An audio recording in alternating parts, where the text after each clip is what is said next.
மக்கா என்னாச்சுன்னா ஆழ்கடல்ல நீண்ட நாட்கள் தங்கி இந்த சூர மீன்கள் பிடிக்கதாங்க இப்ப தயாராகிட்டு இருக்கும். அதுவும் இந்த தடவை 10 நாளுக்கு மேல 10 பேர் கிட்ட கடல்ல தங்கி மீன்கள் வந்து பிடிக்க போறாங்க. நம்ம எல்லாருமே ஒரு ஜான் வயிற்றுக்காக தாங்க அன்றாடம் உழைக்கிறோம். இப்போ அதுக்கு தேவையான உணவுப் பொருட்கள் தான் நம்ம போட்ல வந்து ஏத்திட்டு இருக்கோம். நம்ம நல்லா சாப்பிட்டாதாங்க கடல் மேல வந்து தெம்ப வேலை பார்க்க முடியும். அதனால உணவுப் பொருட்கள் வந்து ரொம்பவே முக்கியம். கடல் மேல வச்சு நமக்கு தேவைப்படுற உணவுப் பொருட்களை எல்லாமே ஏத்தி வச்சுங்க. நம்ம குளிக்கிறதுக்கு குடிக்கிற தேவையான தண்ணி வந்து ஏத்த வேண்டியதான். இப்போ நமக்கு தேவையான தண்ணி ஏத்தி வச்சுங்க. மீன்களை வந்து பிடிக்கிறத விட பிடிச்ச மீன்களை பாதுகாக்கிறது ரொம்ப முக்கியங்க. இப்போ அதுக்கு தேவையான ஐஸ் தான் நம்ம போட்ல வந்து ஏத்த போறோம். இந்த வாட்டி நம்ம கடல்ல மீன் பிடிக்கிறதுக்கு கிட்டத்தட்ட 600 பார் கிட்ட ஐஸ் வந்து கொண்டு போக போறாங்க. நம்ம கடல் மேல வச்சு இந்த ஐஸை எவ்வளவு சீக்கிரமா காலி பண்றோமோ அவ்வளவு சீக்கிரம் நம்ம கரைக்கு வந்து திரும்பிடுவாங்க.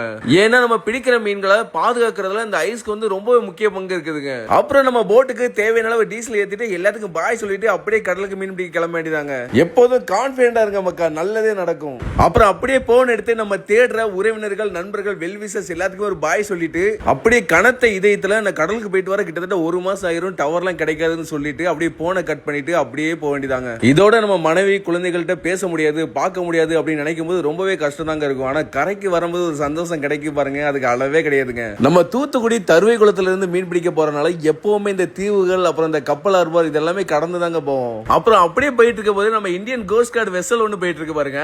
அப்புறம் இன்னைக்கு மதிய சாப்பாடு வந்து சிக்கன் கிரேவி வச்சிருந்தாங்க. அது ஒரு பிடி பிடிச்சாச்சுங்க. சாயந்தர நேரம் கடல் வந்து எப்படி இருக்குது பாருங்க, அப்படியே ரெட்டிஸா பார்க்கவே கிளைமேட் ரொம்பவே அழகா இருந்துச்சுங்க. அப்புறம் அடுத்த நாள் கடல் மேல ஓடு தூண்டி வந்து விட்டோங்க. அந்த ஓடு தூண்டில இந்த அழகான பர்லா மீன் வந்து நமக்கு கிடைச்சிச்சுங்க.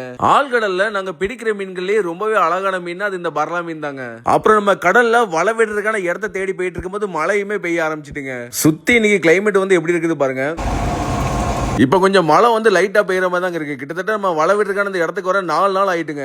4 நாளைக்கு அப்புறம் முதல் நாள் நம்ம கடல்ல நிறைய சூரிய மீன்கள் கிடைக்கும் அப்படின்னு நம்பிக்கையில இப்ப கடல்ல வலை விட்டுட்டு இருக்கோங்க. சூரிய மீன்கள் வந்து ரொம்பவே ஆழமான கடல் பகுதியில் வசிக்கிறதுனால கிட்டத்தட்ட 4 நாள் டிராவல் பண்ணி நம்ம இந்த இடத்துக்கு வந்திருக்கோங்க. இப்போ சாயங்காலம் 6 மணி ஆகுதுங்க. இந்த நேரத்துல கடல் மேல கிளைமேட் வந்து ரெட்டிஸா இவ்வளவு அழகா இருக்குது பாத்தீங்களா. அப்புறம் கடல்ல வலை விட்டு முடிச்சதுக்கு அப்புறம் இரவு சாப்பாடா என்ன சாப்பிடுறோம் பாருங்க, ரசம், அப்புறம் ஆம்லேட், அப்புறம் நம்ம இந்தியன் ஓசன் மீன் ஊறுகாய் இதை தாங்க சேர்த்து சாப்பிட போறோம். கடல் மேல இரவு சாப்பாடு வந்து எப்பவுமே கூட்டாஞ்சோறு தாங்க. மற்ற நேரத்துல வந்து வேலை இருக்கிறதுனால எல்லாருமே ஒன்னாவே சாப்பிட முடியாது. இந்த நைட்டு மட்டும் எல்லாருமே ஒன்னா சாப்பிடுவாங்க. இன்னைக்கு எல்லாருமே இரவு சாப்பாடு சாப்பிட்டதுக்கு அப்புறம் இரவு 9 மணிக்கு ஒரு குட்டி தூக்கத்தை போட்டு நைட் 1 மணிக்கு எந்திரிச்சு வலையுமே பிடிக்க ஆரம்பிச்சிட்டோங்க. இன்னைக்கு நம்ம வலையில மொத சூர மீனா இந்த 2 சூர மீனுமே அடுத்தடுத்து நம்ம வலையில வந்துச்சுங்க. இன்னைக்கு நம்ம வலையில நிறைய மீன்கள் கிடைக்கும் அப்படின்னு எல்லாருமே ரொம்ப ஆவலா இருந்தாங்க. ஆனா நமக்கு ஏமாற்றம் தான், மீன்கள் வந்து ரொம்பவே குறைவா தாங்க நமக்கு கிடைச்சிருந்துச்சு. உயிரோட ஒரு திருக்க மீன், அப்புறம் 20க்கும் குறைவான சூரிய மீன்கள் தாங்க நமக்கு கிடைச்சிருந்துச்சு. இது ரொம்பவே குறைவான மீன்கள். இன்னைக்கு நமக்கு மீன்கள் வந்து கிடைக்கலையே அப்படின்னு சோர்ந்து மட்டும் போக மாட்டாங்க. அடுத்த நாள் வந்து பாத்துக்கலாம், அடுத்த நாள் நிறைய மீன்கள் நமக்கு கிடைக்கும் அப்படின்னு நம்பிக்கை எப்பவுமே இருக்குங்க. இனிமே இதுவரை பிடிச்ச மீன்களுக்கு ஐஸை போட்டு பல்ல விளக்கிட்டு காலைல கஞ்சி குடிக்க வேண்டியதாங்க. இனிமே அடுத்த எபிசோட்ல சந்திக்கலாம்.